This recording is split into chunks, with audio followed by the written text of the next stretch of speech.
Tekereza Perezida wa Leta Zunze Ubumwe za Amerika ari mu rugendo, hanyuma igihugu kikagabwaho igitero gikomeye. Aho gusubira ku butaka cyangwa guhungira mu bwihisho, ahita akomeza kuyobora igihugu ari mu kirere, aho ashobora kuvugana n'abayobozi b'ingabo aho bari hose ku isi, kwakira amakuru y'ibanga mu gihe nyacyo no gufata ibyemezo bikomeye nk'aho ari muri White House. Ibyo si inkuru yo muri filime, ni imwe mu nshingano z'indege izwi cyane ku isi ku izina rya Air Force One. Abantu benshi bari basanzwe bayizi nk'indege nini y'umweru n'ubururu itwara Perezida wa Leta Zunze Ubumwe za Amerika, ariko ubu yarangije guhindurirwa amabara kuko ahari ubururu hasimbujwe umutuku. Nyamara inyuma y'iyo sura isanzwe hihisha ikoranabuhanga riri ku rwego rwo hejuru, ubwirinzi budasanzwe n'amabanga menshi atarigeze atangazwa ku mugaragaro. Uyu munsi tugiye kurebera hamwe uko Air Force One nshya yubatswe, impamvu yatwaye amafaranga menshi cyane, ubushobozi bwayo n'ikitandukaniyeho n'izindi ndege zose zisanzwe. Ariko mbere ya byose hari ikintu abantu benshi bakunze kwibeshyaho. Ubundi Air Force One ni iki? Nubwo abantu benshi batekereza ko Air Force One ari izina ry'indege imwe, siko biri. Air Force One ni izina rihabwa indege yose y'ingabo zirwanira mu kirere za Amerika igihe cyose Perezida ayirimo. Ibyo bivuze ko aramutse yicaye mu yindi ndege ya gisirikare, nayo ihita yitwa Air Force One kugeza igihe ayiviriyemo. Ariko mu myaka isaga 30 ishize, ba Perezida ba Amerika bakunze gukoresha indege ebyiri zidasanzwe zo mu bwoko bwa Boeing 747 akanyerezo 200B zizwi ku izina rya VC-25A. Izo n'izisi yose yamenyereye kubona mu ngendo za Perezida. Izo ndege zatangiye gukoreshwa kuva mu ntangiriro z'umwaka w'1990, kandi kuva icyo gihe zatwaye ba Perezida benshi mu ngendo z'imbere mu gihugu no hirya no hino ku isi. Nubwo zakomeje kuvugururwa inshuro nyinshi, uko imyaka yagendaga ishira niko byarushagaho kugaragara ko zikeneye gusimbura. Ese ubundi kuki Air Force One nshya yubatswe? Kubaka Air Force One nshya ntabwo byatewe no gushaka indege nziza kurusha izindi zisanzwe, ahubwo byatewe n'impamvu zifatika arizo tugiye kugarukaho. Icyambere nuko indege zari zisanzwe zari zimaze imyaka myinshi zikoreshwa. Nk'uko bisanzwe ku bikoresho byose by'ikoranabuhanga, uko bisaza ni nako kubisana birushaho guhenda kandi bikagorana. Hari n'ibice bimwe by'ingenzi byari bitakiboneka ku isoko kubera ko bitagikorwa. Icya kabiri nuko isi y'ikoranabuhanga yahindutse cyane. Muri iki gihe ibihugu byinshi bifite ubushobozi bwo kugaba ibitero byo kuri interinete, guhagarika itumanaho cyangwa kugerageza kwinjira muri systeme z'umutekano. Kugira ngo umutekano wizerwe bisesuye rero, ibyo byasabaga indege ishobora guhangana n'ubwo bwoko bw'ibibazo. Niyo mpamvu Leta ya Amerika yahisemo kubaka indege nshya ishingiye kuri Boeing 747 akanyerezo 8 Intercontinental, imwe mu ndege nini kandi zigezweho ku isi. Izo ndege nshya zahawe izina rya VC-25B. Iyi ikaba ariyo bwoko bushya bwa Air Force One yasimbuye VC-24B. Ariko kugura Boeing 747 akanyerezo 8 byari intangiriro gusa. Nyuma yo kuyubaka, yagombaga gukurwamo ibice byinshi byayo, hanyuma hakongerwamo ibindi bikoresho bishya by'itumanaho, ubwirinzi n'ikoranabuhanga rya gisirikare bitaboneka ku zindi ndege zisanzwe. Mu yandi magambo, Boeing 747 akanyerezo 8 yabaye urufatiro gusa, naho ibisigaye byose byubatswe bundi bushya kugira ngo ihindurwe Air Force One. Niyo mpamvu uyu mushinga wabaye umwe mu mishinga igoye kandi ihenze Boeing yigeze gukora, kuko watwaye miliyoni ziri hagati ya 400 na 580 z'amadolari hataragira icyongerwamo n'igisirikare cya Leta Zunze Ubumwe za Amerika. Nyuma yo kuyishyiramo ikoranabuhanga n'ibindi nkenerwa, yahise ihagarara miliyaridi ziri hagati y'3.9 n'eshanu z'amadolari y'amanyamerika, nk'uko The Guardian bitangaza. Ibi bisobanuye ko systeme zo gucunga umutekano, systeme z'ubwirinzi n'irindi koranabuhanga ritandukanye ryongewemo ari byo bifite agaciro kari hejuru kurenza indege nyirizina. Iyi ndege ni icyago rwose. Ariko se ni iki gituma iyi ndege bidasanzwe kurusha izindi hafi ya zose? Air Force One. Reka tugaruke ku miterere n'ikoranabuhanga ryayo. Air Force One nshya izwi ku izina rya VC-25B, yubatswe hagendeye ku ndege ya Boeing 747 akanyerezo 8 Intercontinental, imwe mu ndege nini kandi ziteye imbere kurusha izindi ku isi. Iyo uyibonye bwa mbere ushobora kugira ngo ni indege nini isanzwe, ariko icyo amaso yawe abona ni igice gito cyane cy'inyuma gitandukanye n'ubushongore n'ubukaka bwayo. Iyi ndege ntiyubatswe kugira ngo ibe nziza gusa, ahubwo yubatswe kugira ngo ibe icyicaro gikuru cya Perezida wa Leta Zunze Ubumwe za Amerika gishobora gukorera aho ariho hose ku isi, cyane cyane mu kirere. Mu myaka myinshi yashize, Air Force One yari izwiho amabara y'umweru n'ubururu, yatangiye gukoreshwa kuva mu gihe cya Perezida John F. Kennedy. Ku ndege nshya hari impinduka zakozwe ku isura yayo. Nubwo ikomeza kugaragaza ibimenyetso bya Leta Zunze Ubumwe za Amerika, amabara n'uburyo asizwe byaravuguruwe kugira ngo bihuzwe n'ubwubatsi bwa Boeing 747 akanyerezo 8 n'ibikoresho bishya biyikoze. Icyakora ibice bimwe by'imiterere yayo bikomeza kubibanga kubera impamvu z'umutekano. Ingano y'iyi ndege VC-25B ni imwe mu ndege nini zigeze gukorerwa gutwara umukuru w'igihugu. Ifite uburebure bwa metero zirenga 76, amababa yayo akangana na metero zirenga 38, kandi iyo yuzuye ipakiye neza ibipima toni zirenga 440. Ikoresha moteri enye zikomeye zituma igenda ku muvuduko wegereye kilometero 1062 ku isaha. Mu rugendo rwayo rumwe, ibintu bituma Perezida wa Amerika ashobora kugera hafi ariho hose ku isi mu gihe gito. Ariko ubushobozi bwayo bukomeye kurushaho nibugarukiraho. Kimwe mu bintu bitandukanye ya Force 1 n'izindi ndege nyinshi zisanzwe nuko ifite umwihariko wo kongerwamo lisansi cyangwa benzine itarinze kugaruka ku butaka, ahubwo bigakorerwa mu kirere. Ibi bishobora gukorwa n'izindi ndege za gisirikare ziyegereye mu kirere, zikayiha lisansi cyangwa benzine binyuze muri systeme yabugenewe.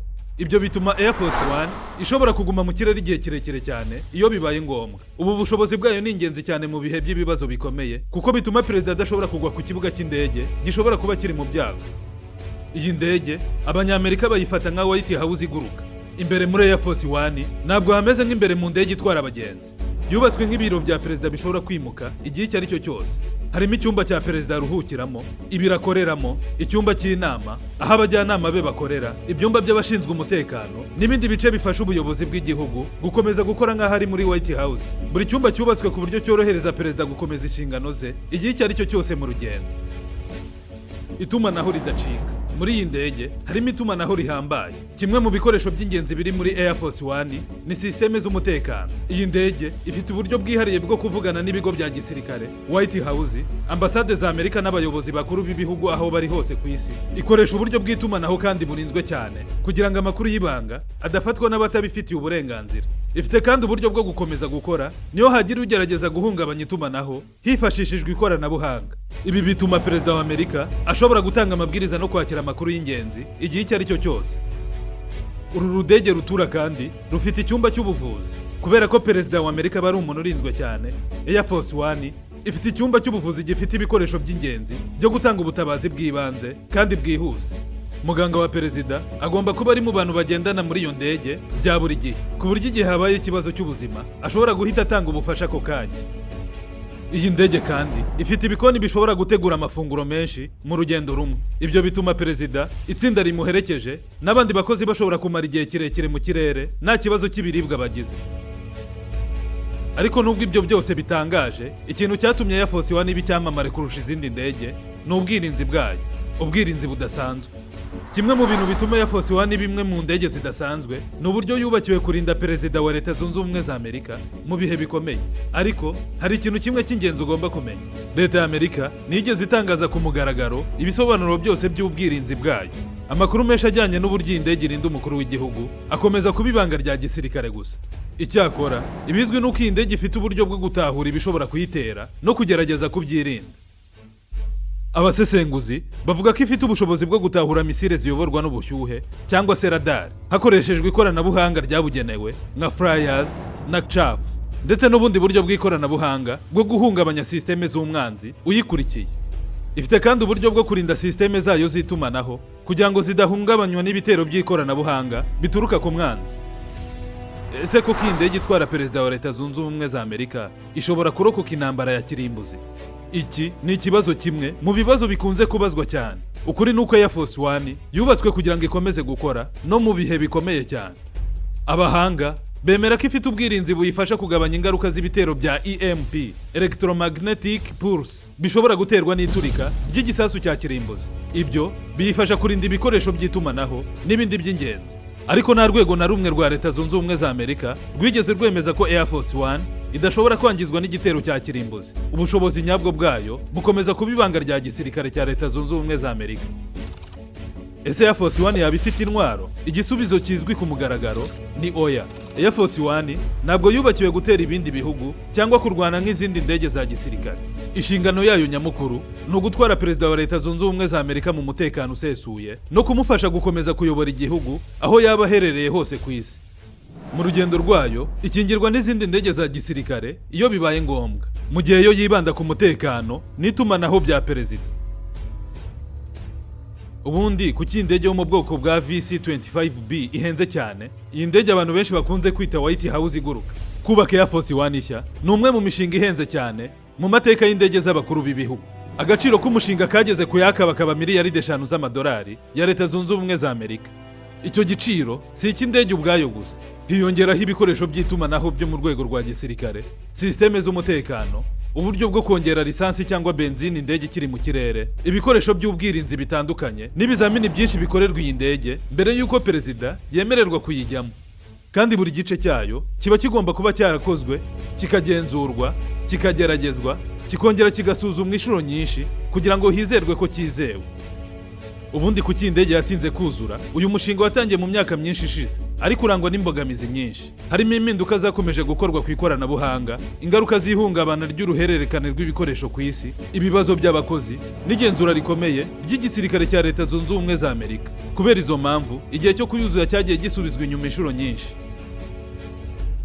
Ubundi kuki Air Force One ifatwa nk'ikimenyetso cyangwa se ikirango gikomeye cya Leta Zunze Ubumwe za Amerika?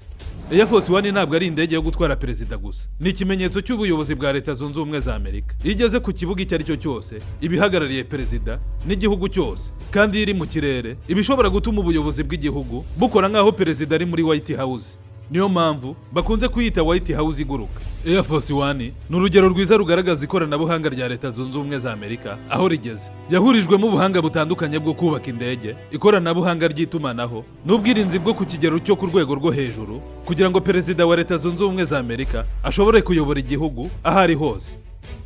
Nubwo hari byinshi bizwi kuri iyi ndege, ku rundi ruhande hari ibindi byinshi cyane bidatangazwa kubera impamvu z'umutekano. Birashoboka ko amabanga menshi ayerekeye azamenyekana nyuma y'imyaka myinshi, cyangwa se ntazigera amenyekana na rimwe. Murakoze kuba mwakurikiye iyi video kugera ku musozo. Tubifurije ibihe byiza aho muherereye mwese, kandi ntimukibagirwe kugaruka kutwumva. Abashaka ibindi biganiro nk'ibi nimutangwe nakagaruka, kandi n'ubundi hari ibiri kuri channel mwajyaho mugakomeza mukabireba. Mukande kuri subscribe batarabikora kugira ngo ibiganiro byacu bizaze bibageraho ku buryo bwihuse, kandi mwibuke kudukurikirana ku mbuga nkoranyambaga zacu nka Facebook, TikTok, Instagram ndetse na X. Hose dukoresha Hunter Pack. Munasure website yacu isheja.com.